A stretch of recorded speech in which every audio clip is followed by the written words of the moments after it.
اهلا وسهلا ومرحبا بكم. اليوم عمتي مش تعمل لكم العصيده العربي، عصيده السميد ولا كما يقولوا لها عصيده البيضه. باهي حطينا كونتيتي باهيه متاع مي وشويه ملح، ركزوا معايا بالباهي. ونحطوا الفرينه، نقولوا كيلتين فرينه. هي بنتها بصراحه بالسميد، نخلطوها باش تتحلك عابر اللي فيها الكل. ومن بعد خذينا السميد الرطب اكسترا فين، نحطوا كيلة الفرينه شطر السميد، ونزيدوا شويه مي، ونقعدوا لين تخثار. باهي برشا ناس يحسبوا العصيدة تطيب كيف الكريمة ولا كيف حاجة كيما عصيدة البوفريوة والكل، يعني المين نحطوه فرد ضربة. لا، احنا هكا ما نعرفش الباقي كيفاش يطيبوه، لكن احنا هكا نطيبوها في عقوديتها، يعني تكون عاقدة.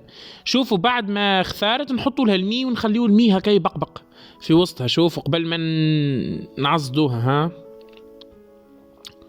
هي تشرب واحنا نعاودوا ونطولوا عليها بالنا باش تجي رطبة. هي الفايدة انها رطبة وخاثرة في نفس الوقت. النجم شوفوا البخور، النجم فاسيلمون نعملوها رطبة وتكون كما صوص بشاميل يعني، لكن عاقدة. لكن هي الحكمة مش غادي في التعليكة، يعني نقعدوا كل مرة نزيدوا ونخليوه يغلي ومن بعد نثردوا به. حطينا زيت الزيتونة وسمحتها بكليديات العزاز الغاليين ربي يطول في عمرها، ونحطوا من فوق السكر والدقلة باهي، ونزينوا بالباهي، نزينوا على قد ما نقدروا. وصحة وبشفي ونهاركم زين.